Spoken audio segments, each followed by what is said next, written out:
and anyone who's ever used Wish Ender, Wish Ender has intrinsic barrier stunning capabilities, right? Intrinsic shield piercing breaker. And anyone who's ever used Wish Ender knows this.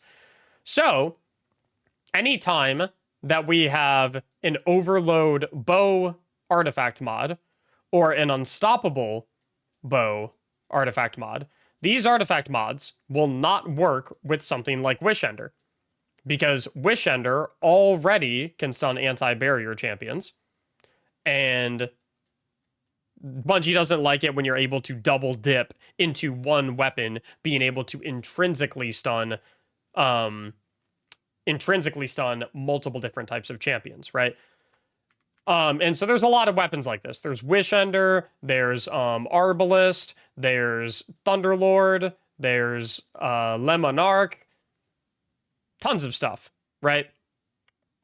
But next, and Bungie didn't always do this, but they started doing this a little bit more recently, specifically in episode of Revenant, where you have some exotic weapons that do not have intrinsic built-in champion stunning capabilities, but they have a exotic trait or a perk that allows you to acquire some sort of elemental debuff. So for example, things like Jolt, things like Blind, things like Slow, which do stun champions. And so we first saw an example of this with Wicked Implement.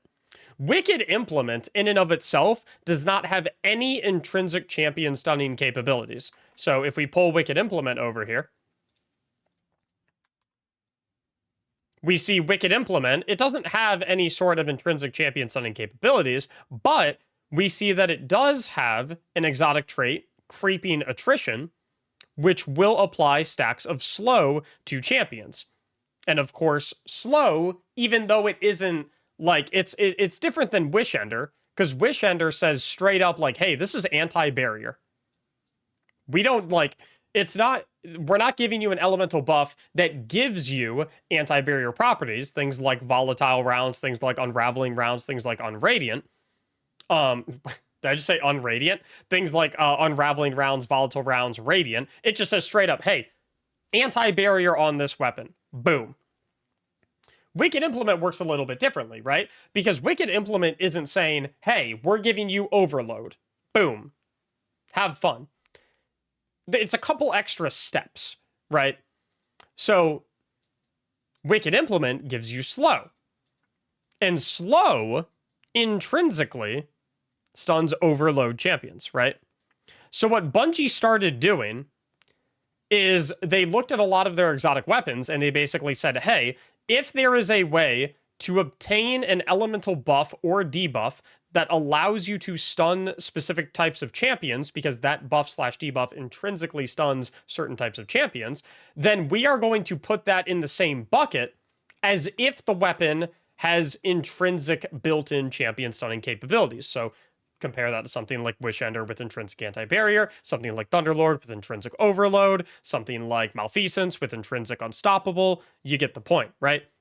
And so as such, they started giving these types of weapons the same treatment, where Wicked Implement, Bungie looks at it and says, oh, it can slow champions, which can stun overloads, and technically this can also lead to freeze, which can also stun unstoppable champions. That's just the nature of how the slow debuff works. Bungie then said, okay, so anytime now that there is anti-barrier scout,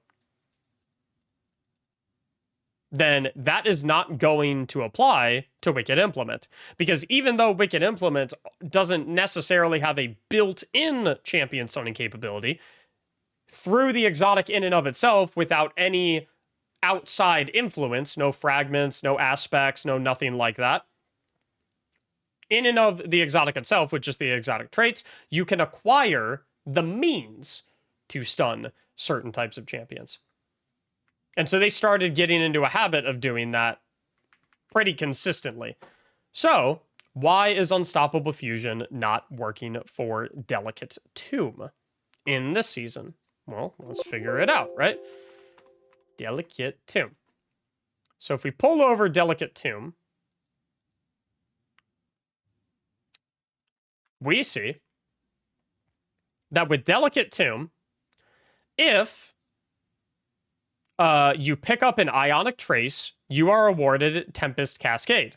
And Tempest Cascade gives your next shot Jolt on hit. And similar to how Creeping Attrition gives you Slow on hit, which stuns Overload champions, Delicate Tomb, through its exotic trait, can allow you to get Jolt on hit to also stun Overload champions. As such, Bungie puts this weapon in the same category that it puts things like Wish Ender and Arbalest, etc., etc.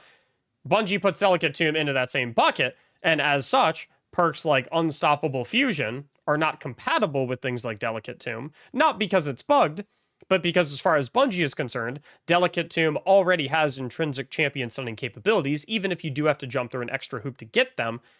Bungie puts these in the same bucket and says, hey, you can't be able to stun Overload champions intrinsically with the gun and also be able to stun Unstoppables with the gun through the artifact mod. So, not a bug, just confusing. So that's the same for Arbalest then, right? Well, Arbalest would fall into the same category that Wish Ender falls in, because Arbalest just has straight up intrinsic anti-barrier, right? So similar to how we see Wish Ender, intrinsic shield piercing breaker, Arbalest also has intrinsic shield piercing breaker. Delicate Tomb doesn't have anything like that says like intrinsic overload or intrinsic unstop or intrinsic whatever that, right? I think what is the technical Destiny verb for like I think it's disruption for overload. You know what? I can probably figure that out if I just look at something like Le Monarch. Intrinsic overload breaker. I think it's called disruption. I think the technical word for it in Destiny is you're disrupting the enemy. But yeah, the reason people are probably confused right now is because Bungie used to only make weapons that have this intrinsic anti-champion property on it very clearly defined. They used to make it so only those weapons were ineligible to accrue an additional benefit from, for example, a artifact mod, but now they're branching out a little bit more so that things that also give you something that for all intents and purposes also acts like an intrinsic champion stunning mechanic, even if you have to jump through a hoop to get it, like for example picking up an Ionic Trace in the case of Delicate Tomb, or getting 3 precision hits to proc Creeping Attrition on Wicked Implement. Bungie also counts that in the same bucket now, and so you can't stack stack all that goodness, right? Tanasha's with Chill Clip does all 3. No. Correct. The rules operate a little differently for legendary weapons, is what I have noticed. So it seems like, as far as I can tell, these rules only apply to exotic traits. And Chill Clip, which is like Tanasha's, doesn't get to stun overload champions and unstoppable champions. It doesn't get to stun them through just by being Tanasha's in and of itself. That's not what's stunning them. Chill Clip is what's stunning them. And Chill Clip is not a unique exotic weapon perk. Whereas something, or a unique exotic buff is actually probably the better term, right? Creeping Attrition is a unique exotic buff. Tempest Cascade is a unique exotic buff. Chill Clip is not. Now, does this mean that Bungie... It's entirely possible that Bungie does eventually do something where they make it so that any weapon that has Chill Clip on it is ineligible to receive additional artifact champion stunning capabilities. But right now, that's not where we're at. Right now, it's specific to exotic weaponry. Yeah, it probably is also something to do with static versus random rolls. That is a good point, because if you're Bungie, it's very easy to just probably program, hey, Delicate Tomb is not compatible with any artifact champion stunning mod. Period. Done. End of story. It's probably a lot more difficult to be like, okay, Tinashe's is not compatible, but only if it has Chill Clip. And if it doesn't have Chill Clip, then you're fine. But what if you have one with Chill Clip, but it has another perk in the other column, and then you switch to the other perk? So then I guess we need to make it which perk is selected. It's probably a lot more complicated and confusing. Is there a specific reason Bungie wants to remove the ability to stun multiple champions with one weapon? Not that I've ever seen them offer communications on, and at the end of the day, I'm not a Bungie employee. I don't work at the company, so I can't speak for them. But my guess would be that the introduction of champions and subsequently seasonal or episodic champion stunning mods, the purpose of that has always been to encourage players to mix up their loadouts from season to season. So that there's kind of a pseudo forced meta in certain activities, right? Because back in the day when there was no such thing as champions, we lived in a world where every single person just used Mountaintop Recluse Anarchy for every single activity, uncircumstantially, no matter what, forever and always. And so when they started scattering champions throughout the game, and subsequently made it so that the only way that you could stun them was with specific artifact mods, that forced players to maybe start using sidearms when they wouldn't have typically ever used sidearms ever, no matter what, because they just prefer to use their Recluse 24/7. Now, originally, that felt kind of bad because the pendulum swung in the other direction a little too far, right? So we went from a world where people just use the best 3 weapons for every single activity in the entire game, uncircumstantially, no matter what, and there was no variety.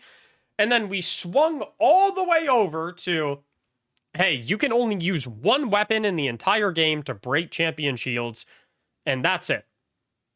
And that also creates very little variety.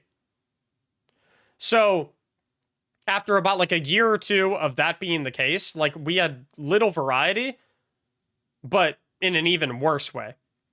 So what Bungie did to try and like strike the middle ground was making it so that all of these ability-based, subclass-based verbs also could stun champions, which in my opinion is a really nice middle ground because it creates worlds where, let's say in this particular season, we have anti-barrier sidearm, and anti-barrier. Let's not go with those as examples. What's our overload stuff this season? I think we literally only have overload machine gun, right? This episode, we only have overload machine gun. So let's say I don't want to use a machine gun for a particular activity. Let's say I really want to be using a linear fusion rifle because we have particle reconstruction and it just feels really good and things like GMs and stuff like that. Well, back in the day, I would have been locked into using a machine gun if I wanted to stun overload champions, which kind of feels bad. It means I can literally only use machine guns then if an activity is overload champions, and that kind of sucks. But with Bungie's change, now I can either say, okay, if I don't want to use overload machine guns, maybe I can do something like run shurikens in my melee slot, which will slow enemies, and that will take care of my overload. And then I have a little bit more freedom with what I run in my heavy ammo slot. Or maybe I can run a Duskfield grenade. Or maybe I can use Winter Shroud, so when I dodge next to the overload champion, it stuns it.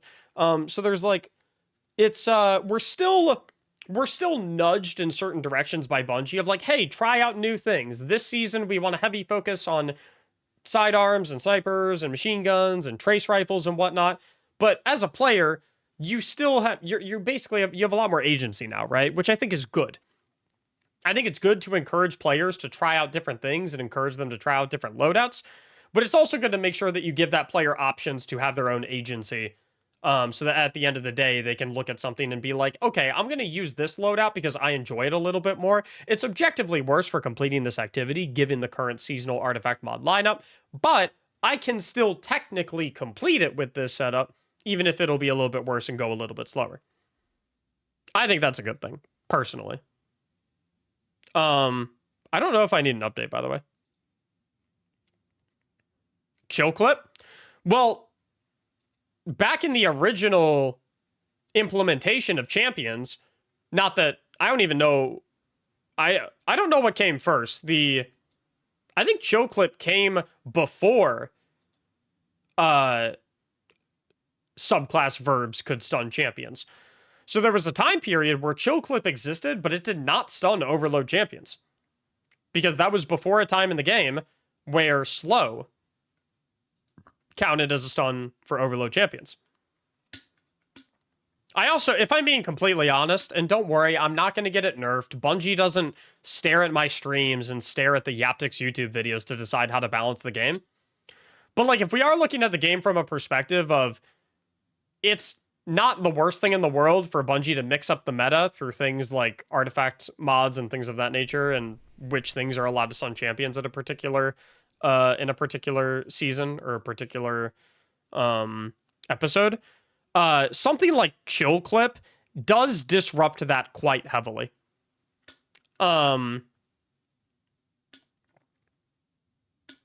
So,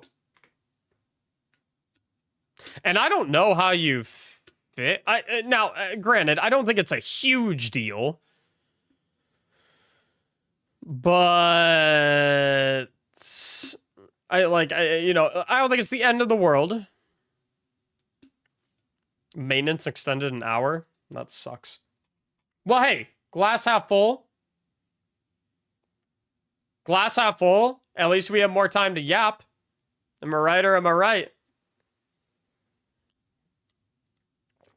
I think, God,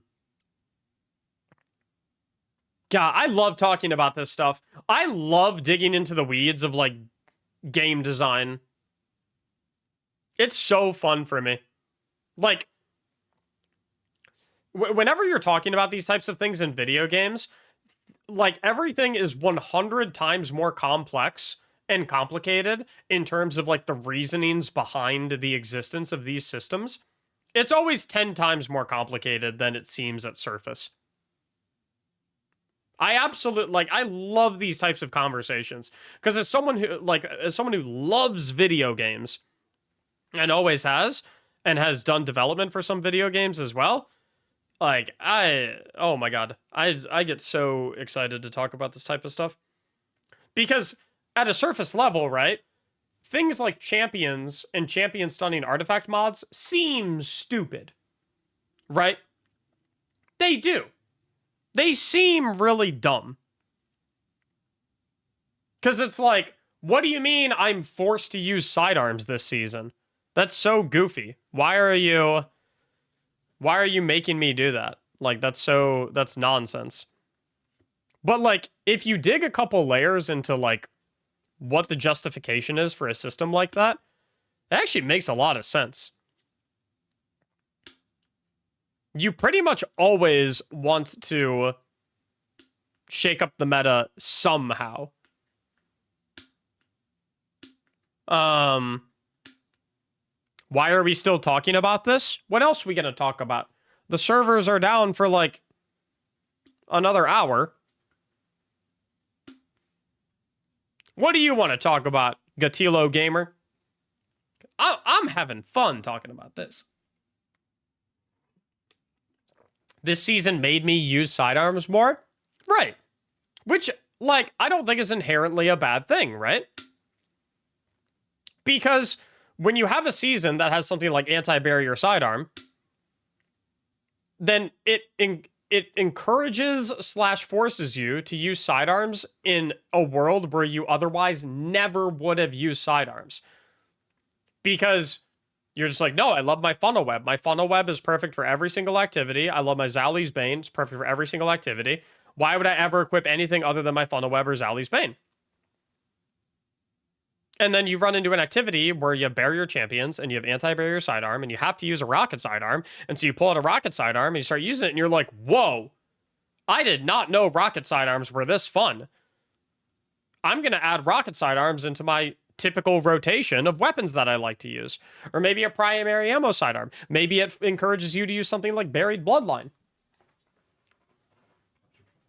And it's just like, I think stuff like that is good and healthy for the game as long as it's not too limiting, right? I think back in the day with the original implementation of champion modifiers, when we didn't have subclass specific verbs be able to disrupt or stun champions, I think that was bad. That was way too limiting, and it created situations where you felt like you were walking into these activities with really crappy loadouts. There were a lot of situations where, back in the early days of GMs, for anyone who played these, not only were weapons the only way to stun champions, it was impossible to stun them with abilities because ability subclass verb stunning them just didn't exist. But also, originally, Bungie never made special ammo or heavy ammo champion stunning archetype mods. So we would always have like anti-barrier scout, unstoppable pulse rifle, overload submachine gun, overload scout rifle, and whatever. And so it created a world where every single person had to basically use double primary in Grandmaster Nightfalls. And that sucked. That was butt. You basically had to pull up into a Grandmaster Nightfall with like a bow and a scout rifle. So there is an implementation of what I'm talking about that goes too far, and we definitely had that at one point. But I think at the current moment we're in a pretty good spot. And I understand it is extremely satisfying and extremely fun to have something like a chill clip to Nasha's Mastery that can stun overload champions with the slow from chill clip, unstoppable champions with the shatter from freezing champions with the chill clip, so you can get unstoppables, and built-in anti-barrier sidearm and the artifacts, so you can stun all three. But stuff like that, it defeats the purpose a little bit of what this system tries to accomplish. Now, for one episode, I don't think it's the end of the world. But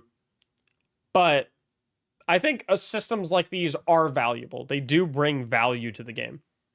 Yeah. I think they have a place. There's definitely versions of them which are like too egregious and too hardcore. And subsequently, on the flip side, there are versions of the system which are a little too loose and consequently also lead to a lack of variety in loadouts because you're just always going to use the best 3 weapons in the entire game if you're not forced off of them to use anything else. So I think Bungie has been getting better and better at iterating on the variety of ways to stun champion system. But at the end of the day, I'm just what? I'm just what? I need every single person in chat to type it. Otherwise, I'm going to look like a fool. At the end of the day, I'm just what? Yep, there we go. There we go. There we go. I'm just yapping.